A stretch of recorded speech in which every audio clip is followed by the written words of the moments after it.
Hi friends, Mrs. McBride. I am back here to talk to you about the merge sort. But before we do that, I thought it might be a good chance to review all of the sorts that we've already learned. Especially since at the end of today, you're taking a quiz that requires you to do each one of the sorts. Okay, so before we start talking about the merge sort, I would like you to grab your numbered cards, and I have 7 because that's how many fit in my view for the camera, but I would grab a bunch and let's practice.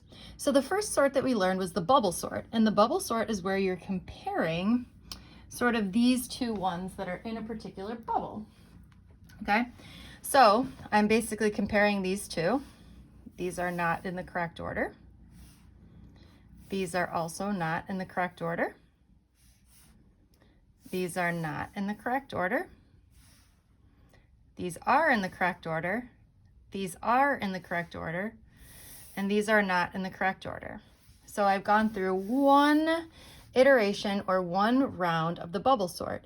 At the end of this, I have how many numbers that are in the right spot? 1. My largest number is at the end. Then I could continue to bubble sort till I get all of these in the correct order. Okay, so again, now I've gone through twice, and I'm guaranteed that I have 2 numbers in the correct order. Okay, and you would keep having to bubble sort until you got all of these in the correct order. It could take up to n-1 times, and since I have 7 cards here, it would take me at least 6 times, at the most 6 times in order to get these all mixed up. Okay, so now if I take and I'm gonna mix my cards up again, just because I don't want to have them in the exact same order. That wouldn't be very helpful for learning. Okay, do you remember what the next sort that we learned? It was called the selection sort. And the selection starts with S, which makes me always think swap. So I'm going to swap the numbers until the first number is in the right spot. Okay, and then I'm going to swap such that the second number is in the right spot. And I swap such that the third number is in the right spot. And then I swap such that the fourth number is in the right spot. And I swap so that the fifth number and the 6th and 7th number are in the right spot. So in each case, I'm using 2 fingers and I'm swapping. Okay, and the last one that we learned was called the insertion sort. So we're basically inserting numbers where they go into the list, right? So you remember with this one, we used a line, right? So we said, all right, we're going to insert this into the correct spot. Okay, so where would I insert 13? Well, I would insert this before the 20, okay? So everything to the left of the line is already sorted. Where would I insert the 22? Well, I would insert this after the 20. Where would I insert the 5? I would insert this like this. I would insert the 8 here. Hopefully you're practicing at home. I would insert the 11 here. And I would insert the 35 here. Okay, so in each case I'm inserting, I know I'm done when my line makes it to the very end. Okay, so the next one is the merge sort. So the merge sort is all about breaking things into half. Okay, so I picked an odd number here just so we could talk about what happens when you don't have good halves, okay? So the idea for the merge sort is that we're gonna break everything into half, okay? And then we're gonna put it back together. So I'll break into half here. So I've got sort of half my numbers, which again, I know is not even, and I've got the other half over here, okay? Then I have to break in half again. Okay, again, I know this is not even, okay? So I really have sort of 2 things going on here. And then I'm gonna sort each one of my lists, okay?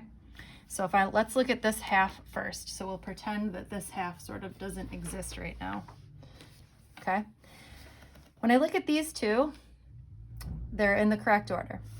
When I look at these 2, they're not in the correct order. So we're gonna switch these. Okay, now we need to merge these back together. Okay, so I'm looking to see which one of these is the smallest.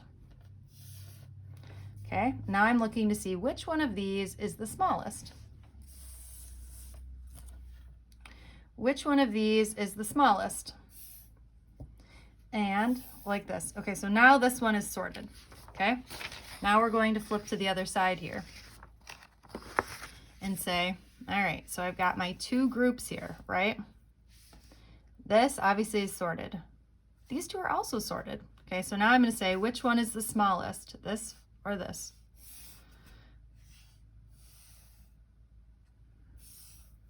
Okay, now I still need to merge these two lists back together again. Okay, so I'm going to start with the one at the front. Which one's the smallest? Now I start again with the one at the front. Which one's the smallest? Which one's the smallest? Which one's the smallest? Which one's the smallest? Which one's the smallest? And which one's the smallest? So I've merged my two lists back together and I'm all set. Now you might be thinking to yourself, geez, this really took a long time as compared to any of the other sorts that I did. This one definitely took the longest, it felt like. Well, I guess with the exception of maybe the bubble sort. But again, if you have a lot of data, then this one is pretty good. All right, so here I am on page 8.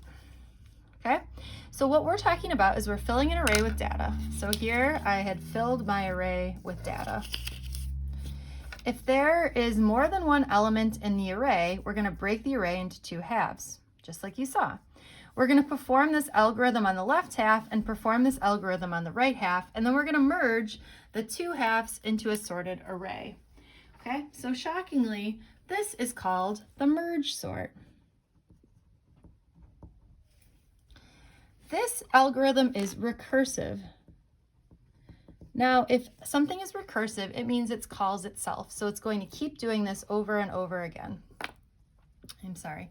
My cat Gritty has decided that he would like to be part of this notes on merge sorts.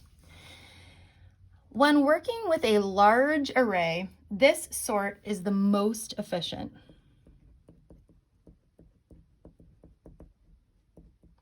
And again, as we saw when Mrs. McGee's kindergarten class finally lost, if we're working with a small array of data, it is definitely not the most efficient. All right, so what we're going to do is we're going to do this merge sort.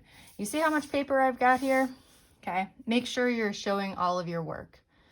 This is important because sometimes I find when people take the quiz on this topic, they don't show all their work. It's hard for me to grade that you know what you're doing if I can't see what you're thinking.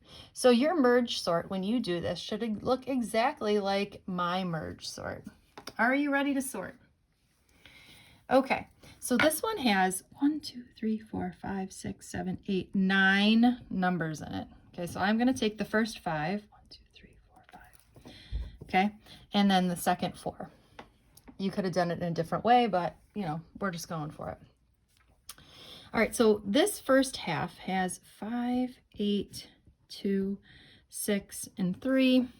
And the second half has 7, 9, 1, and 12. I just left a little space so that we could, the 1 and the 12 didn't go together.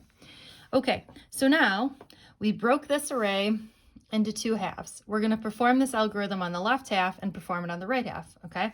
So again, it's recursive, meaning we're going to call itself. So we're going to break the array into two halves until we've broken everything into half, okay?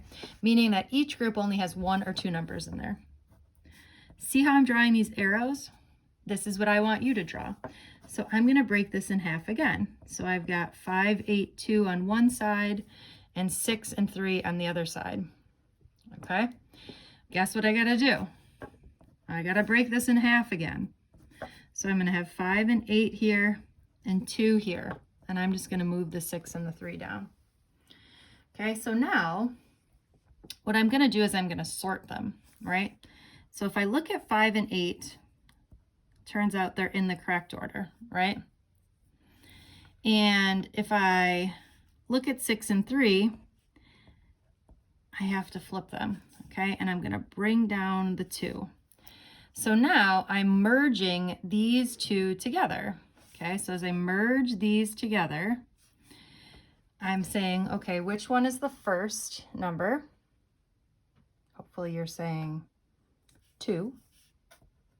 Which one is the next number? 5 and 8. Okay? Then I need to merge it with these, right? So I'm saying which one is the first number? Well, I've got 2. Which one would be the next number? 3, 5, 6, and 8. Okay, good news, friends. We're only halfway done. All right, so if I go back to the other side, it's recursive, so I'm going to keep doing this. So first thing I'm going to do is I'm going to break this in half. So I get 7 and 9 on one side, and I get 1 and 12 on the other side. Okay. Are these two in the correct order? Yes. Are these two in the correct order? Yes. So now I am ready to merge these together. So which number comes first? Which number comes second, 7 or 12? Which number comes third? Okay, so now I have 2 lists that are sorted. So what I now need to do is I need to put these 2 lists together. So I'm going to ask myself, which number comes first, 1 or 2? Which number comes first, 2 or 7?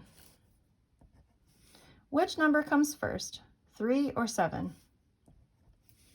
Which number comes first, 5 or 7? 6 or 7? 7 or 8? 8 or 9? And then I'm going to fill in the rest. Okay? Hopefully you're saying to yourself, all right, that's pretty easy. So I'm going to break in half, break in half, break in half. Then I'm going to merge the halves back together. And then I'm going to take and I'm going to put the 2 halves back together at the very end. All right, we're going to talk more about what this looks like in Snap, but a key thing to look at is that we're basically starting and we're breaking everything by 2. Okay, so when you're looking at the Snap version of this particular sort, the key to knowing that it's a merge sort is seeing that the first step is to break everything in half, and nowhere else did we ever break everything in half. Okay, so watch my next video and we'll talk about what do these look like in Snap and how can you tell which is which.